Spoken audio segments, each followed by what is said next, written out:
The German prisoners stared out from the windows of their transport, expecting darkness and silence. For years they had lived under blackout orders, where even the smallest crack of light could bring punishment. Yet what greeted them now was a horizon that glowed like a constellation. Town after town sparkled with electric lamps, shop windows lit even at night, and homes shining with multiple rooms ablaze. It was the kind of abundance their propaganda had told them was impossible. They whispered to one another, uncertain if this was some elaborate trick staged for their arrival.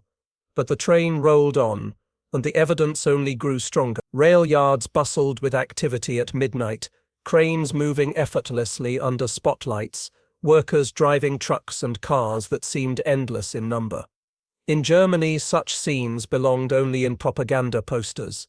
Here they were simply reality. One soldier pressed his face against the glass, murmuring that his entire village had fewer lamps than a single American street. Another pointed to the silhouettes of massive factory buildings, their windows glowing with production that never seemed to pause. Machines hummed even in the late hours, proof of an industrial power that did not sleep. The disbelief was not limited to the scale. It was the normalcy that stunned them most. In Germany, a train ride meant cramped freight cars, hunger, and darkness. Here they sat in passenger coaches, passing through landscapes that blazed with confidence. Every light bulb, every moving crane, every puff of steam felt like a direct challenge to everything they had been told about America's weakness.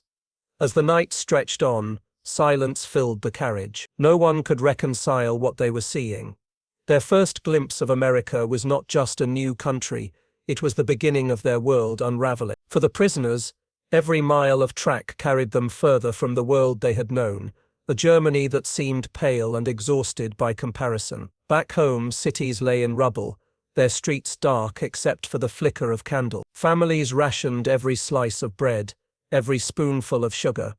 In many towns, the weekly meal might consist of watery soup, with meat only as a memory. Shoes were patched and repatched until leather was more whole than soul. Against that backdrop, America felt like a dream painted in impossible colors.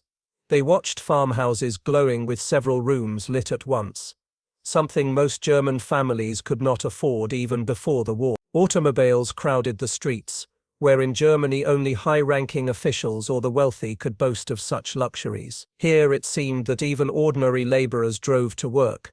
The shock deepened when they noticed the sheer waste. Workers tossed aside half-smoked cigarettes, empty bottles and scraps of food without thought.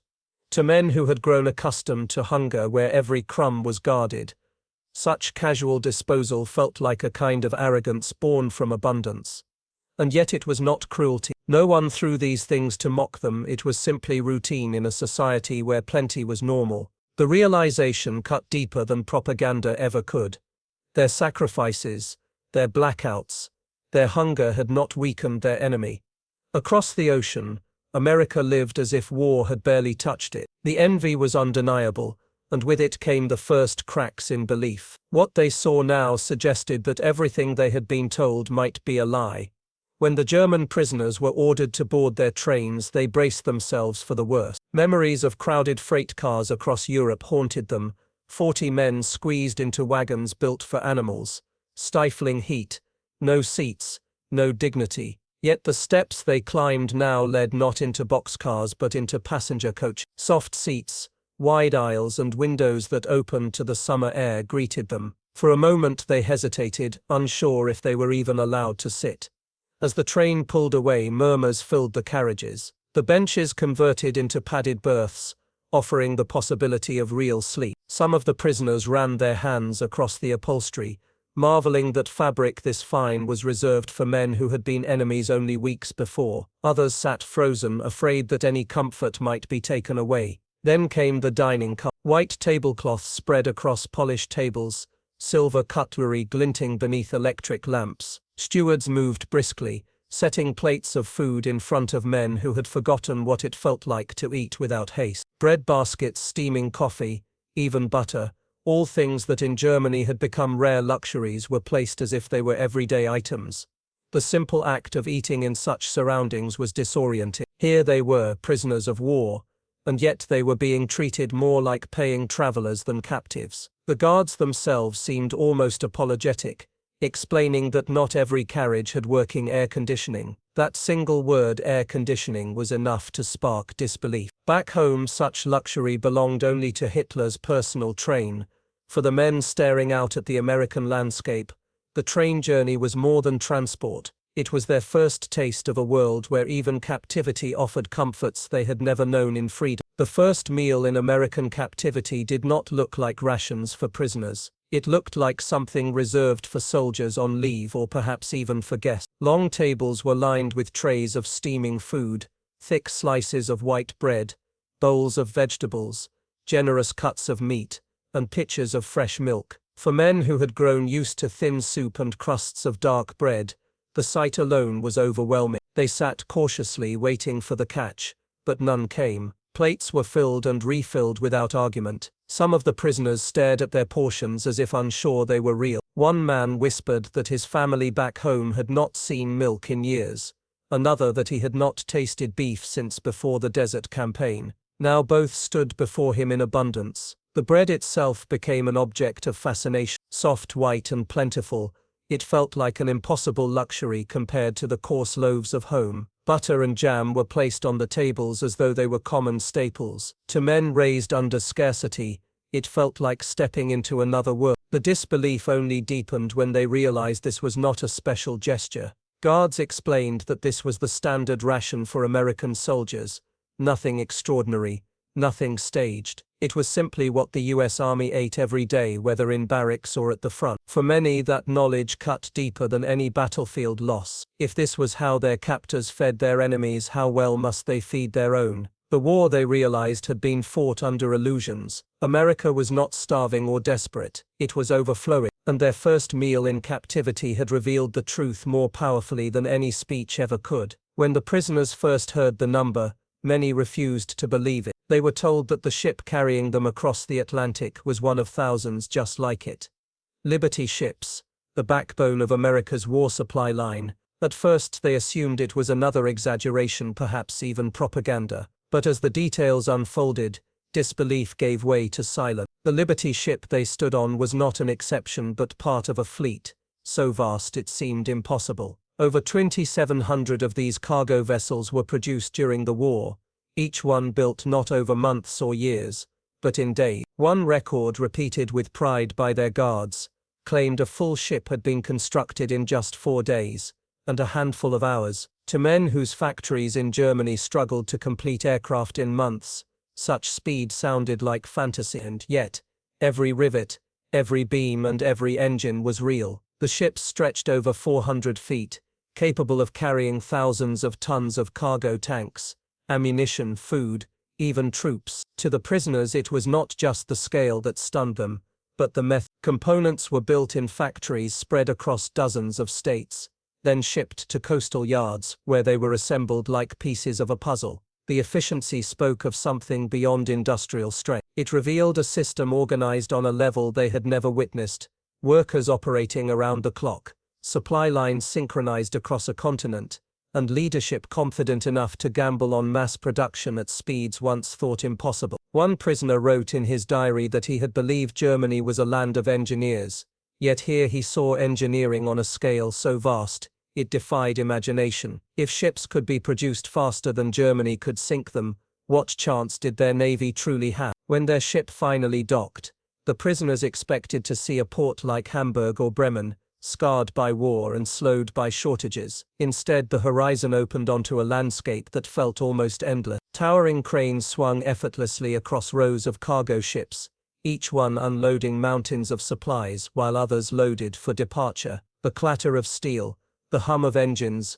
and the glow of floodlights combined into a scene of constant motion, an industrial symphony. They counted dozens of vessels lined up side by side, each dwarfing the barges they had known in Europe. Beside them, conveyor belts carried coal and grain, while rail cars rolled in steady lines toward factories that stretched so far they seemed to vanish into the distance. A single dock here handled more tonnage in a day than Germany's busiest ports could manage in a week. What unsettled them most was the sense of ease. The American workers did not appear strained or desperate. They moved with practiced rhythm, as if this staggering display of power was simply routine. Men in overalls shouted to one another as cranes lifted loads that would have taken a dozen German laborers and teams of horses. Sparks from welding torches danced across the night sky while whistles announced another shift beginning before the last had even ended. One prisoner later wrote that the sight made him feel very small, as though Germany's industrial might had been a child's toy compared to this machine of steel and smoke. For the first time he realized the war might already be lost, not in battles but in the factory. As the prisoners marched from the docks toward waiting trains, their eyes were drawn not to the ships behind them, but to the streets around them. Lined along the curb were rows of civilian automobiles, more cars than some of them had seen in their entire lives. In Germany, such ownership had been the privilege of party officials or the wealthy elite. The much-promised people's car had remained largely a fantasy, yet here dock workers, ordinary laborers, drove to their shifts in their own vehicle. The astonishment deepened when they noticed the sheer variety. Sedans, trucks, even shiny new models stood side by side. One guard casually mentioned that many workers owned more than one, a thought so absurd to the prisoners that they laughed, though not out of humor. To them this spoke of a prosperity that seemed unreachable. Clothing, too, told its own story. American workers wore sturdy boots, fresh overalls and jackets that looked new rather than endlessly packed. Cigarettes dangled casually from lips, and more than once the prisoners watched as half-smoked butts were flicked away without a second thought. In Germany, entire families might share a single pack for weeks. Here the waste was shocking. What struck hardest was the casualness of it all. These men and women did not flaunt their comfort. They lived in it so naturally that they barely noticed. To the prisoners, every discarded cigarette, every pair of leather boots, every polished car window felt like a symbol of wealth they could hardly imagine. One prisoner later confessed in his diary that he had never before envied common workers, but in America it seemed the laborer lived better than German officers, and that realization was both humbling and terrifying. The prisoners could not escape the comparison. Back home, even the highest-ranking German families lived under constant rationing, blackouts and shortages. Officers carried prestige but often lacked food on their tables. In contrast, what they saw in America unsettled them at a deeper level. Here the men who shoveled coal, who loaded cargo, who swung hammers, lived with a standard of comfort that surpassed German aristocracy. One prisoner wrote with disbelief that dock workers' wives wore dresses finer than those seen at Berlin reception. Children ran barefoot through well-paved streets, chasing after cars that their families owned outright. And all of this was happening during wartime, while Germany rationed soap, paper, even bread. The shock was not only about wealth, but about who held it. These were not party leaders or military officers enjoying privilege. These were ordinary citizens, people democracy had empowered with opportunity. For men raised to believe that hierarchy and obedience were the natural order, it was jarring to see laborers living as comfortably as noble. The realization forced a quiet respect, one that many of them tried to hide from their comrades. It was impossible to dismiss what was in front of their eyes. America's strength was not just in factories and machines, but in the prosperity of its common people. Every cigarette tossed away, every worker's car, every house with electricity in multiple rooms told the same story. In Germany they had been told that democracy made nations weak, divided and decadent. Yet here it was democracy that had built a society so stable, so confident, that even its workers lived better than their own elite. For the prisoners this was the first time democracy felt not like an idea but like undeniable proof. The factories seemed alive, breathing with the rhythm of endless production. To the German prisoners the sight was almost unbearable in its intensity. Back home shortages had slowed entire industries to a crawl. Yet here in the United States, smokestacks poured out plumes day and night without pause. The clang of metal, the roar of furnaces, and the steady hum of conveyor belts told one undeniable truth. This machine of war never slept. What shocked them most was who kept it running. Inside cavernous halls, women in overalls operated cranes, welded steel and drove rivets into aircraft frames. Teenagers supervised drills. Black and white workers labored side by side on assembly lines, their combined effort producing ships, tanks and planes at speeds Germany could never match. Everything they had been told about America being weak, divided or dependent on inferior people collapsed in an instant. The numbers alone felt unreal. At one plant, Hundreds of landing craft rolled out every month. At another, jeeps and trucks flowed from assembly lines in such numbers that workers joked about losing count. For prisoners who had watched their own factories struggle to complete a handful of vehicles in weeks, this pace was unimaginable. Some tried to dismiss it as temporary, an illusion created for their eyes, but the longer they worked near these plants, the more obvious it became. This was not a show, it was the norm. 3 shifts cycled through every 24 hours with no slowdown, no shortages, no fear of bombing raids to halt the momentum. The ideological conflict grew heavier each day. They had been told democracy was weak, that only authoritarian control could yield discipline and order. Yet here democracy had created a workforce so vast, so relentless, that it was already reshaping the outcome of the war. The prisoners soon learned that the spectacle was not limited to docks and shipyards. As their trains passed through America's industrial heartland, they began to grasp the staggering truth. A single factory here could outproduce entire German regions. In Ohio, towering steel mills consumed endless trains of coal and iron ore, their blast furnaces glowing like miniature sun. Guards explained that this one plant produced more steel in a day than German industry could in a week. The prisoners stared at the mountains of raw material piled outside, each stack higher than village houses back home. To them it was like watching a bottomless well of resources. Near Detroit, they glimpsed the River Rouge complex, a sprawling empire of smokestacks and conveyor belts.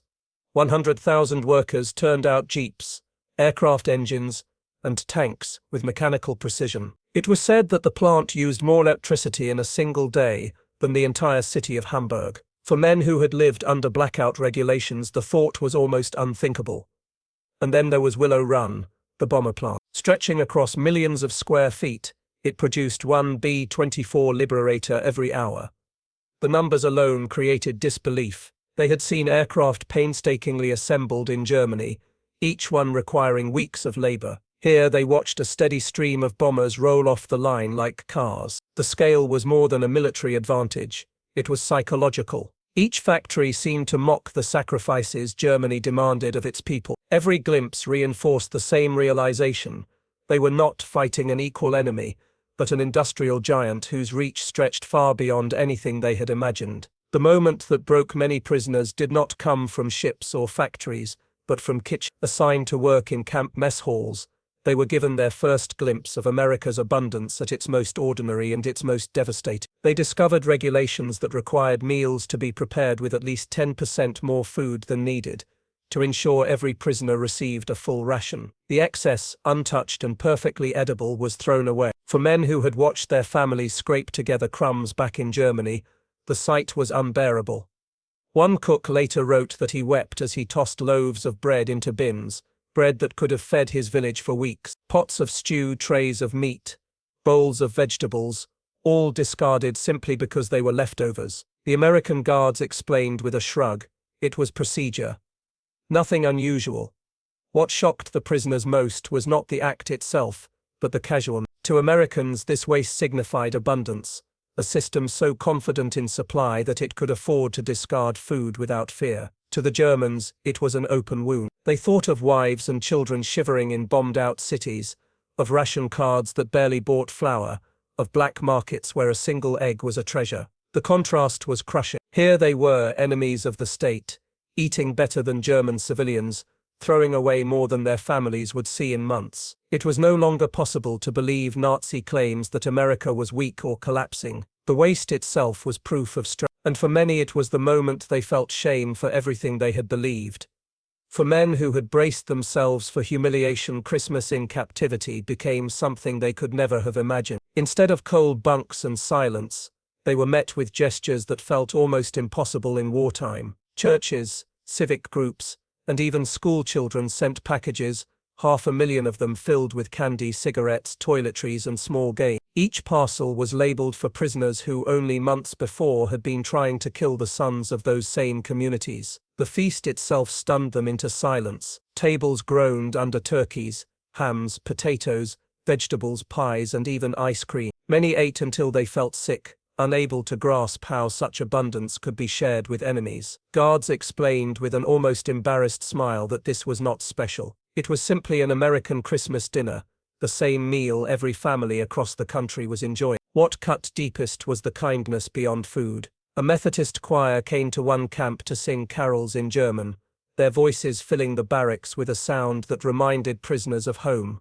Local women sent cakes and cookies. Boy Scouts delivered handmade cards with messages of goodwill. For men hardened by years of propaganda about enemy cruelty, it was disarming to be treated with dignity and even warmth. Some wrote in their diaries that this moment was more powerful than any battle. To be shown kindness when they expected hate created a spark of redemption. It revealed not weakness, but a strength rooted in confidence and humanity. For many, Christmas in captivity became the first time they believed that life after the war could hold something better than defeat. By early 1944, captivity for German prisoners of war had taken on an unexpected dimension: education. What began as casual access to camp libraries soon expanded into structured programs that reached thousands. Universities across America opened their doors, if not physically, then through correspondence and traveling professors, determined to replace propaganda with knowledge.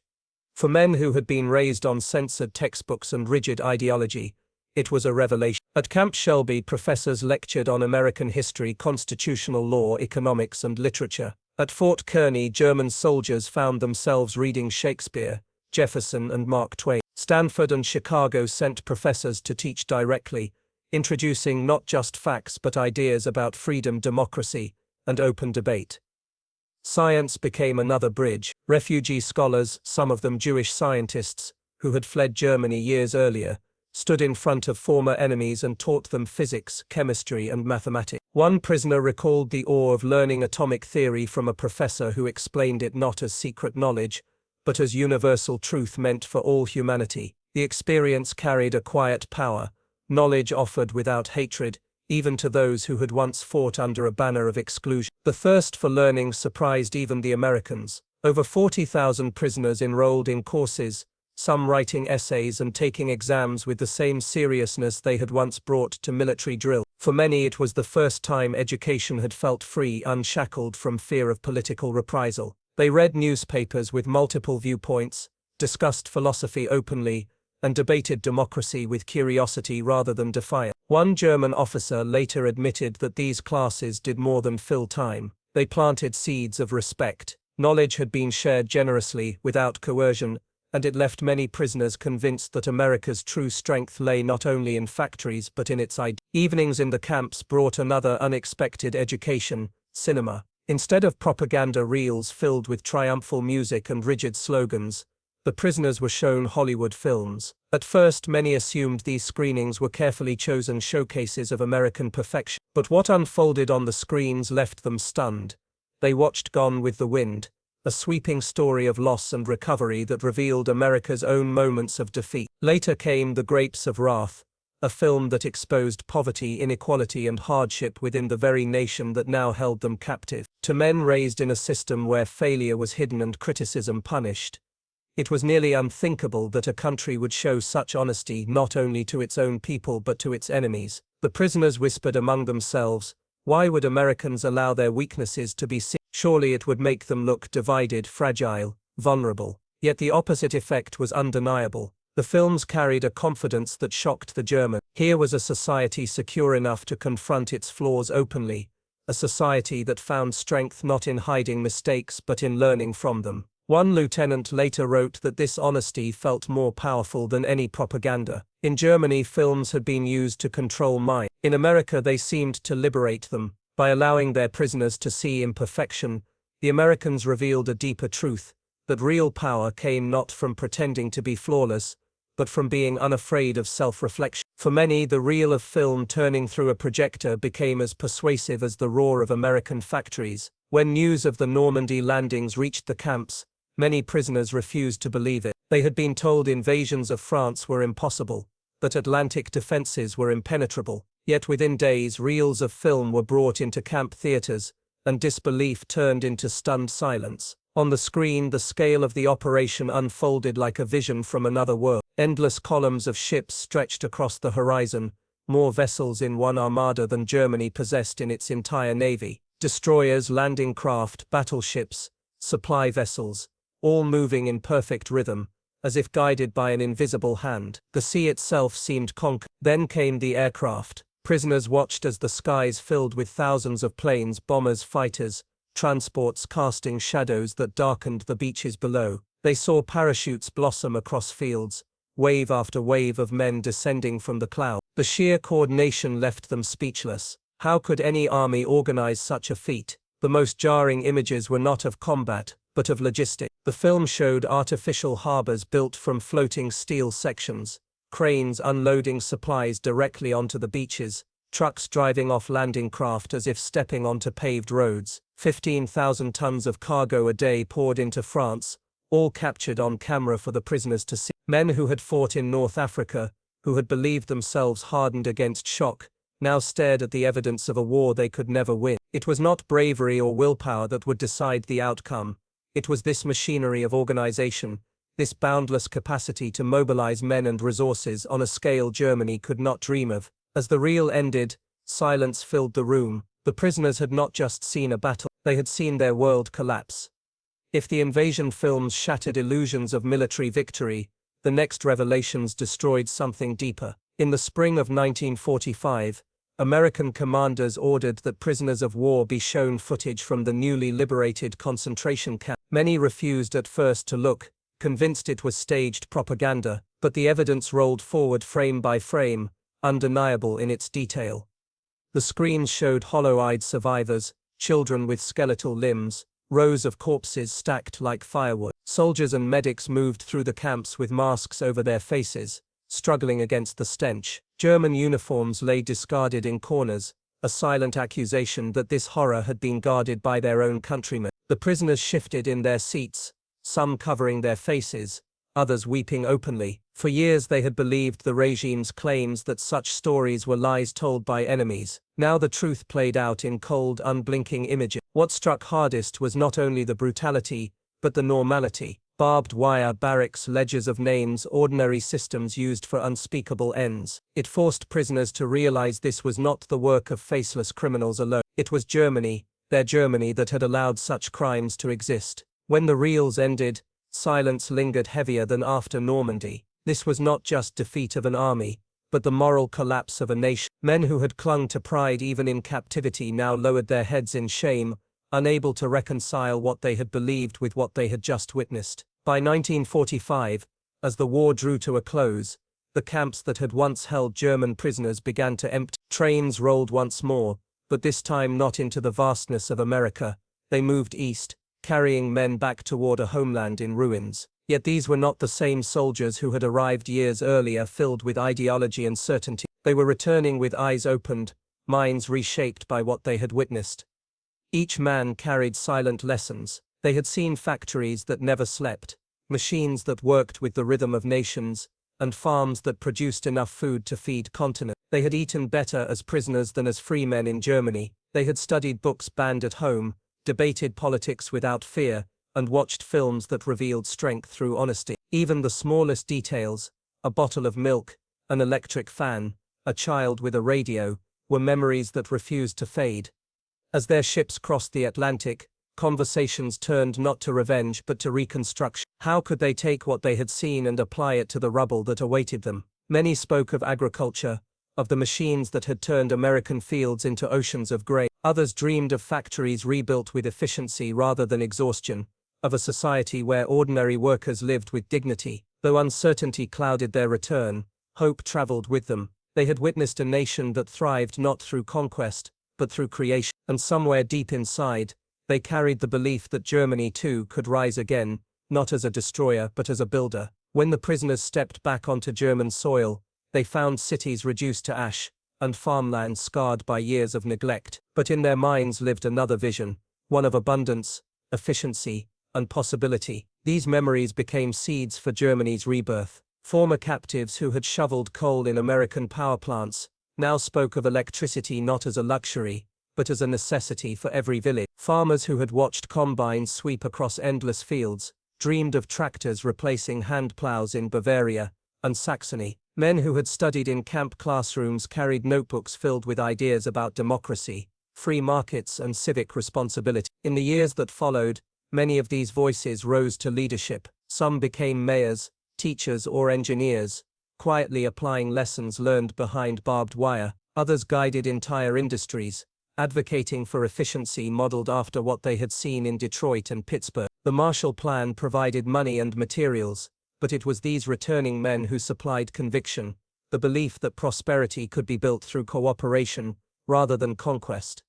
Ordinary Germans began to notice the difference. Villages rebuilt schools instead of barracks. Factories invested in quality and precision rather than brute production. A new culture of trust and civic participation slowly replaced fear and obedience. Historians later called this the Wirtschaftswunder, the economic miracle. But for many of the men who had once been prisoners in America, it felt less like a miracle and more like memory. They had seen what was possible, and they carried it home. Their captivity, once feared as the end of their lives, became the unlikely foundation for a new beginning. Decades after the war, the memories of captivity in America continued to echo in the lives of those who had once been prisoners. By the 1980s, former POWs gathered at reunions not in Germany, but in the very towns where they had been held. In Austin, Texas, more than 500 men returned to the places that had once been barbed wire enclosures. They came not as enemies but as old friends. Stories filled the halls that evening. One man recalled working on an Iowa farm where the family treated him like a distant cousin, even sharing Sunday dinners at their table. Another remembered the Methodist choir that had sung Christmas carols in German, easing the loneliness of a night when war felt far away. A third spoke with tears in his eyes about the American guard who quietly paid for hamburgers so that prisoners could taste what normal food felt like. Again and again gratitude surfaced. They spoke of abundance, yes, but more than that, they spoke of dignity. For men who had expected cruelty, the simple kindness of being treated as human left the deepest mark. At the reunion they embraced former guards, now elderly themselves, with laughter and tears. Some even brought children and grandchildren, determined to show them where their transformation had begun. The speeches captured a theme that no statistic could measure. "We came as enemies," one elderly veteran declared, "but we left as students of freedom." The audience rose in applause, Americans and Germans together, united by memories of humanity shown in the darkest of times. For many, those reunions offered a sense of closure. They proved that even in war, compassion could plant seeds of peace that would last for generations. The legacy of those prisoner experiences reached far beyond the fences of wartime camps. When the men returned to Germany, they carried with them not just memories of abundance, but an understanding of freedom's quiet strength. In classrooms, in city councils, in factories and on farms, they became carriers of ideas that reshaped a nation. The post-war partnership between the United States and West Germany, what would become the foundation of the Atlantic Alliance, owed much to these unexpected ambassadors. They had seen with their own eyes that democracy could be organized, efficient, and prosperous. They had experienced mercy where they expected cruelty, and that memory inspired trust where once there had only been fear. As West Germany rebuilt, many of these former prisoners became leaders in agriculture, education, diplomacy, and industry. Their stories reinforced a simple but powerful truth. America's greatest weapon was not the number of its tanks or ships, but its ability to prove that freedom worked. Abundance, dignity, and opportunity, these were the forces that helped transform enemies into allies. By the 1950s, the economic miracle of West Germany was not just a story of recovery, but of renewal. Behind the statistics lay human experience: the man who remembered throwing away food in a Texas camp, the farmer who had seen machines harvest fields larger than his entire province, the soldier who had listened to professors speak without hatred. Together, these voices shaped a Germany that turned away from conquest and toward cooperation. The legacy of their captivity proved enduring, that even in war humanity can win the most decisive victory of all, the victory over hatred itself.